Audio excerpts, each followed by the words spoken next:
ஸ்ரீ சாய்பாபாவின் வாழ்க்கை வரலாறு அத்தியாயம் 9 தொடர்கிறது. குரு கிருபை ஒன்றே நமது சாதனை. அதன் பயனாக அனுபவமாக ஞானம் பிறக்கிறது.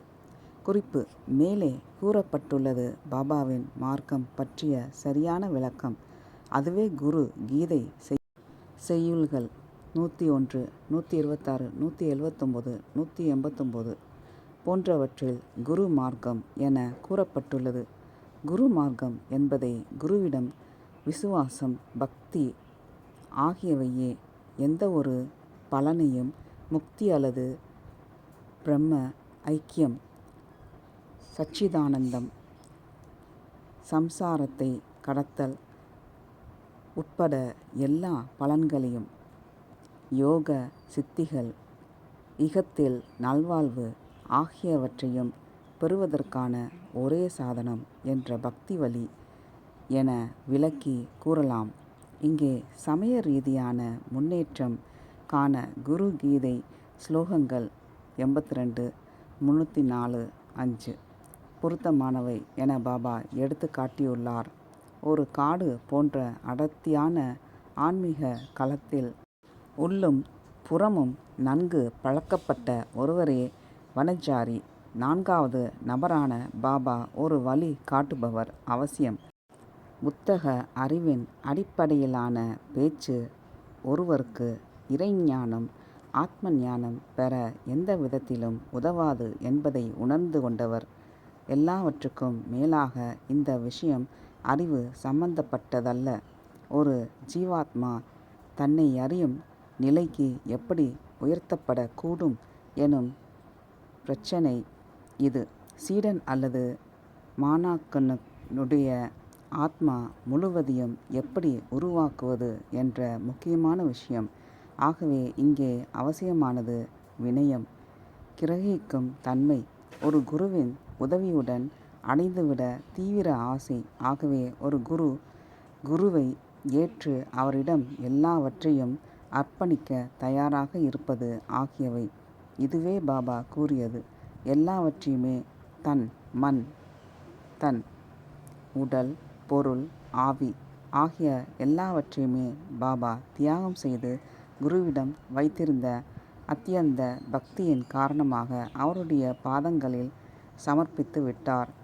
சீடன் சரியான வினயம், கிரகிக்கும் தன்மை, குருவிடம் நீங்காத பற்று, அதன் மூலம் பரஸ்பர பிரேமை ஆகியவை பெற்றவுடனேயே குரு அவசியமா என்ற பிரச்சினைக்கு தீர்வு கிடைத்ததாக ஆகிவிடுகிறது. அதன் பின் ஆத்ம ஞானம் அடையப்படுகிறது. குரு கீதை வி. 55, 125, ஞானேஸ்வரி மற்றும் பல நூல்களில் அறுதியிட்டு கூறப்பட்டிருப்பது போல் குருவின் கிருபை ஒன்றினால் மட்டுமே சீடனுள் ஆத்ம ஞானம் ஸ்புரித்து விடுகிறது.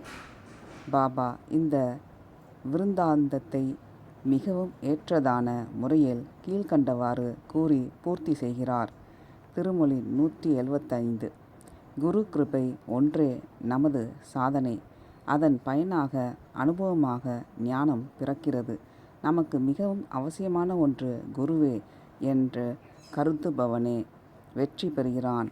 குரு அவசியமா என்ற பிரச்சனைக்கு சாத்திய பிரமாணம் வேண்டுமெனில் உபநிடங்கள், புராணங்கள், இதிகாசங்கள் ஆகியவற்றில் நமக்கு கிடைக்கும். 1. ஆச்சாரிய தேவோ பவ என தைத்திரிய உபநிடத்தில் சொல்லப்பட்டுள்ளது. 2. ஸ்வேதாஸ்வதார உபநிடத்தில் கடைசி ஸ்லோகம் கூறுவது யஸ்ய தேவே பராபக்தி யதா தேவே ததா குரௌ தஸ்ய ஏதே கதிதா ஹி அர்த்தா பிரகாசந்தே மகாத்மன. இதன் பொருள், எவனொருவன் இறைவனிடம் ஆழ்ந்த பக்தி வைத்துள்ளானோ, இறைவனெனவே கருதப்படும் குருவிடமும் அதே அளவு ஆழ்ந்த பக்தி வைத்துள்ளானோ, அவனுக்கு இறைவன் பற்றிய இந்த உபனிஷத்துக்களில் போதனைகள் பளிச்சென விளங்கிவிடும். 3. இதை ஆச்சாரியவான் புருஷே வேதா என்பதுடன் சேர்ந்து நோக்க வேண்டும். அதாவது குருவை பெற்றுள்ள ஒரு மனிதனே தெய்வீக ஞானம் பெற முடியும். 4. முண்டக உபனிஷத் 1(2)12 தத் விக் ஞானார்த்தம் ச குரும் ஏவ அபிஹஷ்யேத் சமித் பாணி ஸ்தோத்ரியம் பிரஹிமநிஷ்டம். 5. ஸ்ரீமத் பாகவதம் 11வது ஸ்கந்தம் 10:5 இதே கருத்தை தெரிவிக்கிறது. மதபியம் குரும் சாந்தம் உபாசித மகாத்மகம் பகவத் பக்தியுடைய இறை அனுபவம் பெற்றுவிட்ட சாந்தமான ஒரு குருவை சாதகன் அண்ட வேண்டும். 6. மகா நாராயணோபனிஷத்தும் அதையே கூறுகிறது. அவதார புருஷர்கள் மகான்களுடைய சரிதங்கள் போதனைகளில் இருந்தும் பிரமாணம் காட்டப்படுகிறது. குரு வினா கோண பதாவே வாட். குரு இல்லையேல் வழி காட்டுபவர் யார் என்பது கபீரின் வாக்கு. ராமன், கிருஷ்ணன் உட்பட அவதார புருஷர்களும் பெரிய ஆச்சாரியர்களும் கூட குருவை பெற்றிருந்தார்கள் என்ற உண்மையை குறிப்பிட்டால் போதுமானது. குறிப்பாக குருவின் துணையின்றி ஆத்ம ஞானம் பெறுவது சாத்தியமாகுமா என்ற கேள்விக்கு சாத்திரங்களில் பதில் ஆணித்தரமானது. கட உபனிஷத் கூறுவது அனன்ய பிரக்ருத்தே கதி அத்ர நாஸ்தி. இறை அனுபவம் பெறும் விஷயத்தில் வேறொருவர் எடுத்து கூறாமல் வேறு வழி கிடையாது. குரு கீதை 191 கூறுவது யதி அபி அதிதா நிகமா ஷடங்கே ஆகமா பிரியே அத்தியாத்மாதினி சாஸ்திராணி ஞானம் நாஸ்தி குரும் வினா. அதாவது கற்பது மற்றும் போதாது. ஒரு குரு இல்லாமல் ஞானம் இல்லை. 7. நாயம் ஆத்மா பிரவச்சனேன சப் லப்ய ந மிதாய ந பகுனா ஸ்ருதேன யம் ஏவ ஏஷ விருணுதே தேன லப்ய தஸ்ய ஏஷ ஆத்மா விவ்ருணதே தனும் ஸ்வாம். இந்த ஆத்மா, அதாவது ஆத்மா பற்றிய ஞானம் வேதங்களை கற்பதாலோ அல்லது ஓதுவதாலோ புத்தி கூர்மையினாலோ நிறைந்த கல்வி அறிவாலோ அடையக்கூடியதல்ல. ஆத்மானுபவம் எவனொருவனை விரும்புகிறதோ அவனே அதை பெறுகிறான். அவனுக்கு அது தனது ஸ்வரூபத்தை வெளிப்படுத்துகிறது. எனினும் உருவாக்கப்படுத்தப்பட்ட இந்த அனுபவம் குருமார்களின் திருவருள் அல்லது சாநித்தியத்தால் விதிக்கப்பட்டது போல வந்துவிடும். ஏனெனில் வேறு வழிகளும் உள்ளன. தமது புதல்வர் சுகருக்கு எல்லா வேதங்களையும் ஓதுவித்த வியாசர் கூட சுகரை ஊர்ஜிதம் பெற குரு ஜனகரிடம் அனுப்பினார். இந்த ஜனக மகாராஜா அவருக்கு குருவாக இருந்து அவருடைய குரு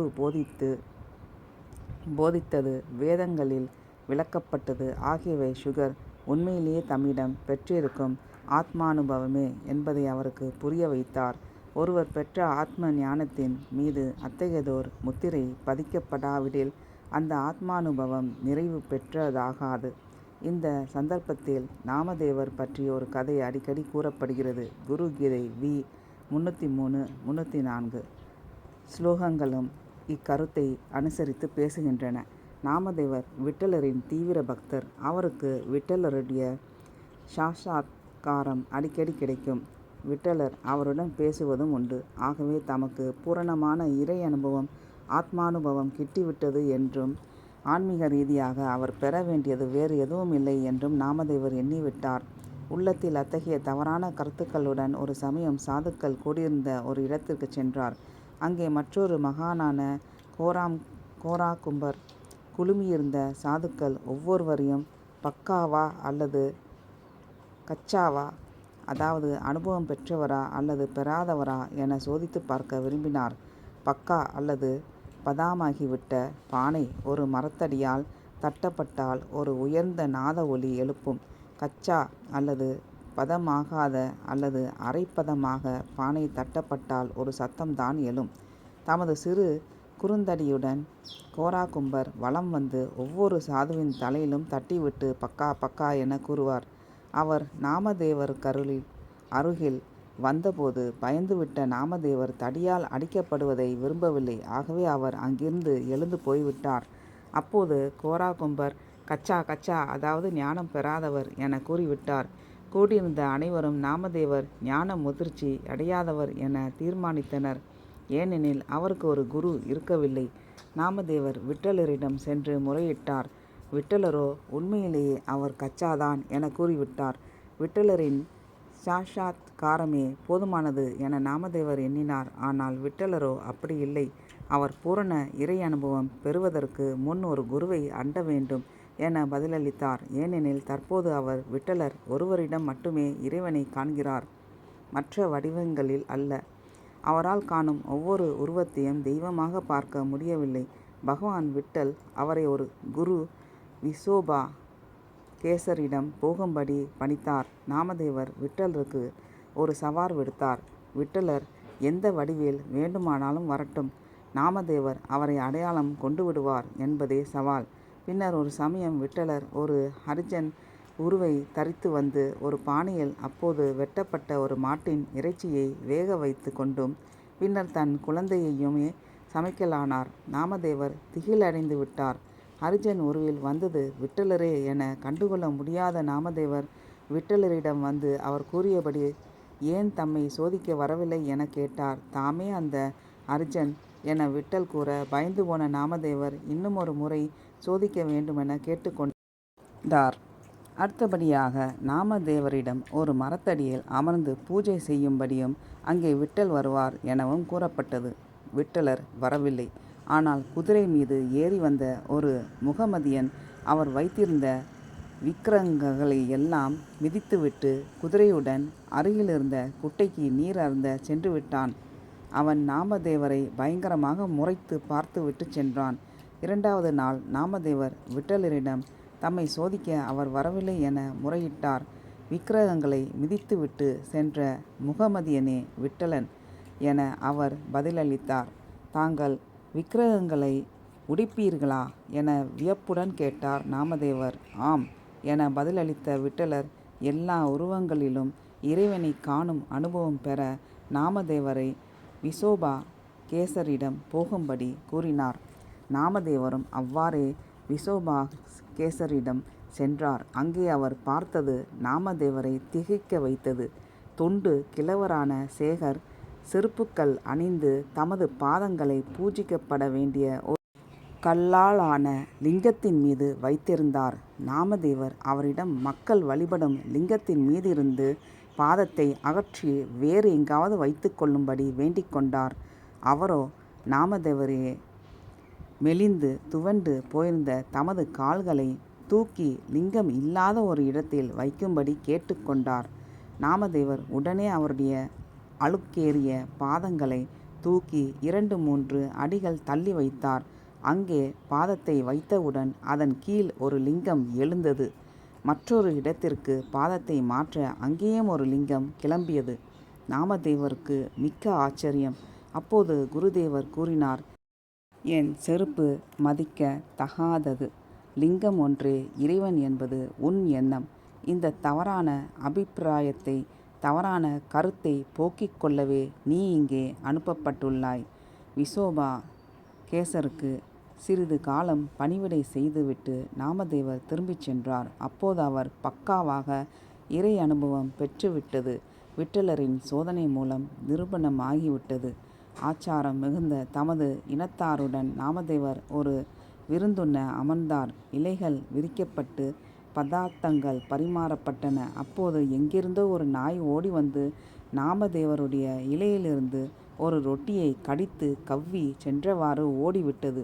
அங்கே இருந்த ஒவ்வொருவரும் அனாச்சாரம் அனாச்சாரம் என கத்தினர். நாமதேவர் மட்டும் இலையிலிருந்த ஒரு கிண்ணம் நெய்யை எடுத்துக்கொண்டு அந்த நாயின் பின்னாலேயே ஓடினார். விட்டல் விட்டல், வறண்டு போன அந்த ரொட்டியை மட்டும் எடுத்து செல்கிறாயே, அது உன் தொண்டையை அடைத்து கொள்ளுமே. இந்த நெய்யையும் அத்துடன் சேர்த்து எடுத்துக்கொள் என நாமதேவர் கதறினார். இலையை அசுத்தப்படுத்தி அவரை சாப்பிட விடாமல் செய்துவிட்ட ஒரு நாய்க்கு மேலும் உணவளிக்க விரும்பும் ஒரு மனிதருடைய பைத்தியக்காரத்தனத்தை கண்டு மக்கள் சிரித்தனர். ஆனால் அந்த நாயோ உடனே விட்டலராக தோன்றி, இப்போது நீ ஒரு குருவிடம் சேவை செய்து விட்டதால் உன்னால் ஒரு நாயில் உள்ளும் மற்ற எல்லா உருவங்களிலும் நான் இருப்பதை உணர முடிகிறது என அவரிடம் கூறினார். கீதையில் கூறப்பட்டுள்ளது, எல்லா ஜீவன்களிடத்தும் இறைவனை காண்பதே இறை அனுபவம். அதை பெற ஒரு குரு அவசியம் என்பதை போதிக்க இது ஒரு சிறந்த வழி. நன்றி, வணக்கம்.